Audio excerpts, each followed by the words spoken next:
Hello guys, what's up, how you all. I hope आपकी तैयारी बहुत अच्छी चल रही है। Welcome to scholars Shilpa.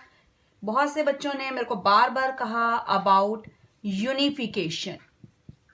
अब ये यूनिफिकेशन क्या होती है? यूनिफिकेशन मीन्स अलग अलग कंट्रीज हैं और उन सारों को इकट्ठा कर दिया जाए, दैट इज यूनिफिकेशन। सबसे पहले देखते हैं एक ऐसी यूनिफिकेशन जिसको बनाने का काम किसने किया? आर्मी ने। अरे भाई, आर्मी एक कंट्री कैसे बना सकती है और कौन सी कंट्री बनाई? आर्मी ने जो कंट्री बनाई उसका नाम था जर्मनी। जर्मनी जो है उसको बनाने के पीछे मेन काम किसका रहा? आर्मी का। कैसे? लेट अस सी। सबसे पहले क्या है जर्मनी के? सबसे पहले हम देखेंगे फ्रैंकफर्ट पार्लियामेंट। फ्रैंकफर्ट पार्लियामेंट में हुआ क्या? ऑन 18 मई 1848 831 मेंबर्स ये सारे इकट्ठे होके जाते हैं फ्रैंकफर्ट पार्लियामेंट में, जो कि आगे बनी थी सेंट पॉल की चर्च में। तो हमने क्या किया? फ्रैंकफर्ट पार्लियामेंट 18 मई 1848 को 831 इलेक्टेड मेंबर्स इकट्ठे होके फ्रैंकफर्ट पार्लियामेंट में जाते हैं, which was in the church of Saint Paul. वहां जाके किया क्या? There they drafted a constitution. उन्होंने कॉन्स्टिट्यूशन को ड्राफ्ट किया, बट किंग रिजेक्टेड। अब किंग ने क्या कर दिया है? That is Prussia. Prussia took the command. अब आगे कमांड किसके हाथ में आती है? प्रूशिया के हाथ में आ जाती है। Prussia took the command. Prussia आगे किस किस की हेल्प लेता है? फर्स्टली मिलिट्री की, सेकेंड द लैंड ऑनर्स जिनको हम जंकर्स बोलते हैं, इन सबके साथ में मिलके प्रूशिया जो है ये लड़ाई लड़ता है। 7 years में 3 वॉर्स होती हैं। किस किस के बीच में? बिटवीन FAD, दैट इज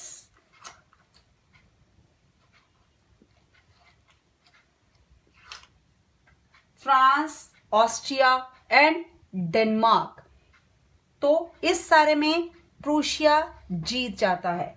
और जब प्रूशिया जीत जाता है तो प्रूशिया का किंग जिसका नाम था विलियम केसर वन, ये विलियम केसर वन 1871 में it become the king of Germany. इस तरह से हमने रिपीट कर लेते हैं फटाफट से। जर्मनी की यूनिफिकेशन है, याद रखना है जर्मनी। सबसे पहले क्या आया? Frankfurt parliament. फ्रैंकफर्ट पार्लियामेंट में 18 मई 1848 को 831 इलेक्टेड मेंबर्स जाते हैं फ्रैंकफर्ट पार्लियामेंट, जो कि सेंट पॉल की चर्च में है। वहां जाके they drafted a constitution, but king reject कर देता है। अब प्रूशिया टुक द कमांड। यहां आपको ध्यान रखना है प्रूशिया का चीफ मिनिस्टर कौन है? प्रूशिया का चीफ मिनिस्टर है आगे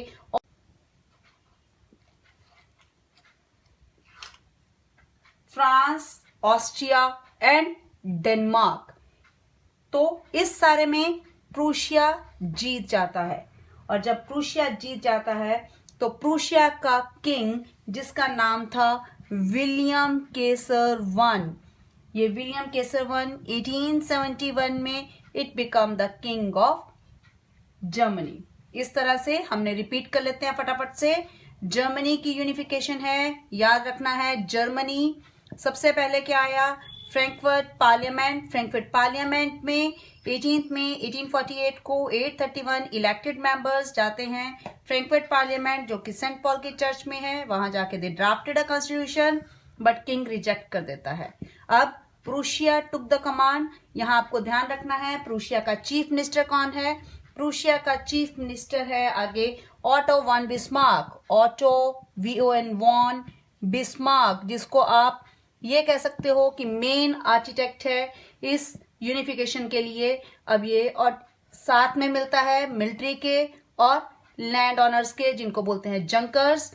7 लड़ाइयां लड़ी जाती हैं, 7 साल में 3 लड़ाइयां लड़ी जाती हैं between France, Austria and Denmark.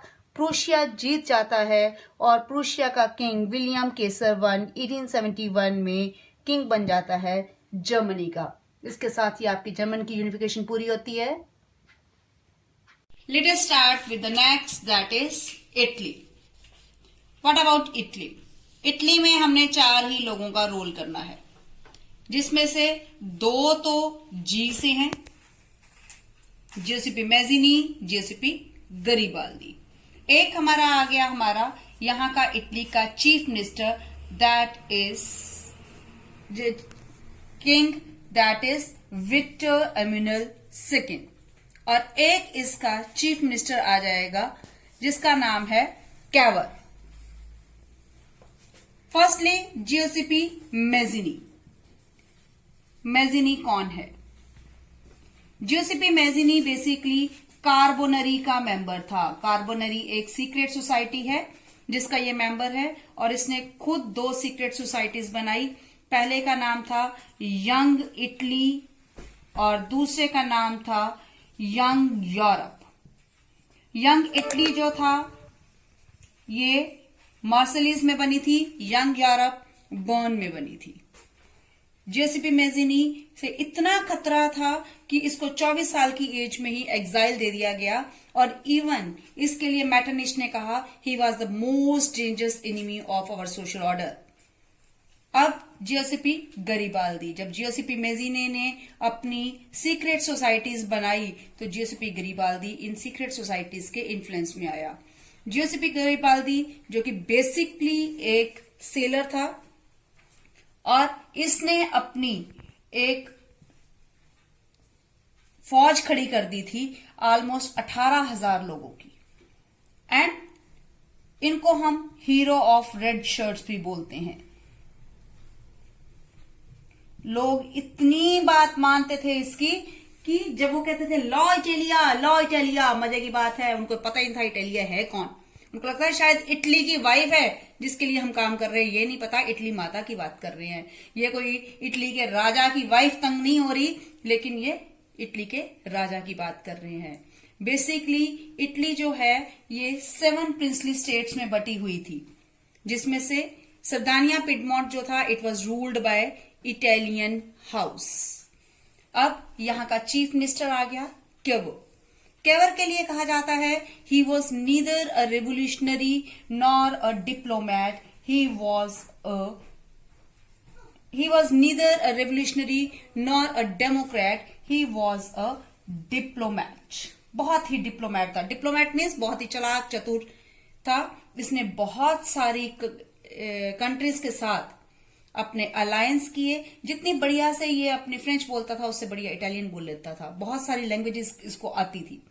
तो कैवर ने CAVOUR, काउंट कैवर इसका नाम है।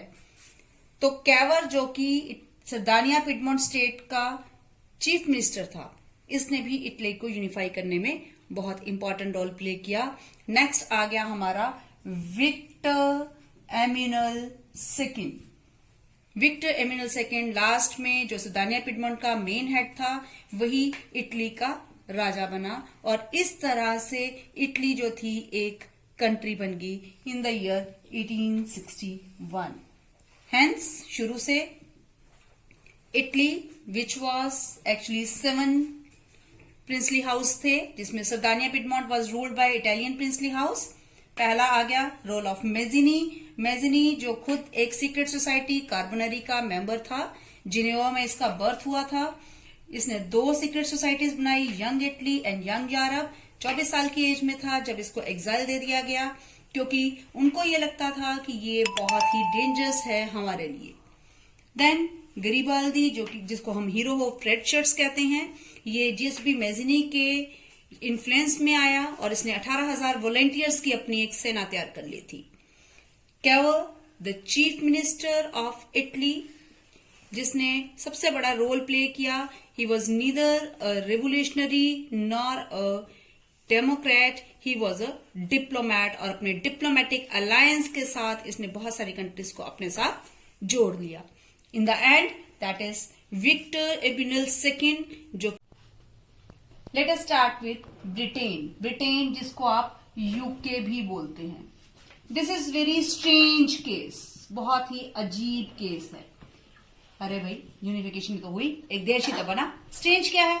स्ट्रेंज ये बना कि यहां पे there was no bloodshed, कोई खून खराबा नहीं हुआ। आपको जान के बड़ी हैरानी होगी कि 18th सेंचुरी में देयर वाज नो ब्रिटेन और 19th सेंचुरी में हाफ ऑफ द वर्ल्ड के राजा बन के बैठ गए। 18वीं सेंचुरी में ब्रिटेन नाम का देश ही नहीं था और 19th सेंचुरी में आप देख लो 200 साल तो हम पर राज कर गए। तो ये एक बहुत ही स्ट्रेंज यूनिफिकेशन है क्योंकि यहां कोई ब्लडशेड नहीं हुआ and all the things were political. सब कुछ पॉलिटिकल हुआ। क्या हुआ, कैसे हुआ, let's start. Britain basically 4 ethnic groups थे। 4 एथनिक ग्रुप्स कौन कौन से? Welsh, Scot, English and Irish. Welsh एक कंट्री बन गया, स्कॉटलैंड बन गया, इंग्लैंड बन गया और आयरलैंड बन गया। सबसे पहले क्या हुआ? सबसे पहले यहां पे आया इंडस्ट्रियल रेवोल्यूशन। सबको पता है इंडस्ट्रियल रेवोल्यूशन कहां आया? इंग्लैंड में। इंग्लैंड में इंडस्ट्रियल रेवोल्यूशन आया और इंग्लैंड का कद बड़ा हो गया, अमीर हो गया। अब अमीर भाई है भाई, बाकी सब पे तो अपना दम दिखाएगा। अब इस अमीर ने क्या किया? क्योंकि इंडस्ट्रियल रेवोल्यूशन आया इंग्लैंड में और इट स्टार्टिंग इन्फ्लुएंसिंग अदर्स। अब इसने सबसे पहले क्या किया? सबसे पहले लेके आया ये एक्ट ऑफ यूनियन 1707। किस किस के बीच में आया? इंग्लैंड एंड स्कॉटलैंड के बीच में। Act of union 1707 between Scotland and England. क्या किया? स्कॉटलैंड को बोला भाई तूने अपनी लैंग्वेज नहीं बोलनी। कौन सी लैंग्वेज थी इसकी? Gallic, GAELIC। गैलिक लैंग्वेज नहीं बोलनी, अपनी ड्रेस नहीं बोलनी, हमारी पार्लियामेंट में अपनी ड्रेस पहन के नहीं आनी, अपनी लैंग्वेज नहीं बोलनी। और धीरे धीरे धीरे धीरे इसको इन्फ्लुएंस कर दिया।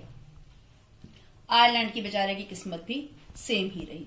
कैसे रही? यहां आ गया एक्ट ऑफ यूनियन 1801। 100 साल लग गए सब कुछ को करते करते। अब आयरलैंड के जो लोग थे they were divided into Catholics and Protestants. और इंग्लिश ऐसे समझदार थे, इन्होंने जो थोड़े से प्रोटेस्टेंट थे उनको अपने साथ मिला लिया और बहुत सारे कैथोलिक्स जो थे उनको सुप्रेस कर दिया। और इस तरह से इन्होंने आयरलैंड को भी अपने साथ मिला लिया। वेल्श का हमारी बुक में कुछ नहीं लिखा, हम भी क्यों करें? ठीक है, हमारा पहले ही पता, बहुत बड़ा क्वेश्चन हो रहा है। हमने कर लिया एक्ट ऑफ यूनियन 1707 एंड 1801। इसके बाद इन्होंने क्या किया? इन्होंने अपने सिंबल बना लिए। कौन से सिंबल बनाए? पहला सिंबल बनाया इन्होंने अपना फ्लैग, जिसका नाम रखा यूनियन जैक। उसके बाद इन्होंने अपनी नेशनल एंथम बना ली। नेशनल एंथम का नेम था God save our noble king. उसके बाद इन्होंने अपनी लैंग्वेज बनाई, इंग्लिश को अपनी लैंग्वेज बना लिया और इस तरह से ब्रिटेन एक देश बन गया। अब हमने क्या क्या किया? हमने किया ब्रिटेन की जो यूनिफिकेशन है बहुत ही स्ट्रेंज यूनिफिकेशन है। क्यों स्ट्रेंज है? क्योंकि इसमें कोई भी ब्लडशेड नहीं हुआ। 18th सेंचुरी तक ब्रिटेन नाम का देश ही नहीं था और ये सब कुछ बहुत ही पॉलिटिकल था।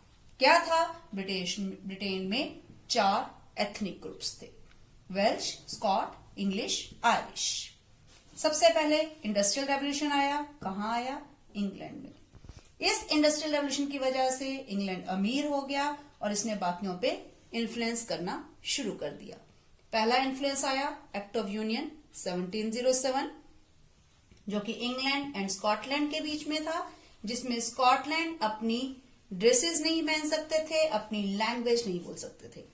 फिर आया एक्ट ऑफ यूनियन 1801, जो कि था इंग्लैंड एंड आयरलैंड के बीच में, जिसमें इन्होंने बड़े ही चालाकी से उनको अपने अंडर कर लिया। देन इन्होंने अपने नेशनल सिंबल्स बनाए। सबसे पहले फ्लैग, जिसका नाम था यूनियन जैक। दूसरी इन्होंने अपनी नेशनल एंथम बना ली, गॉड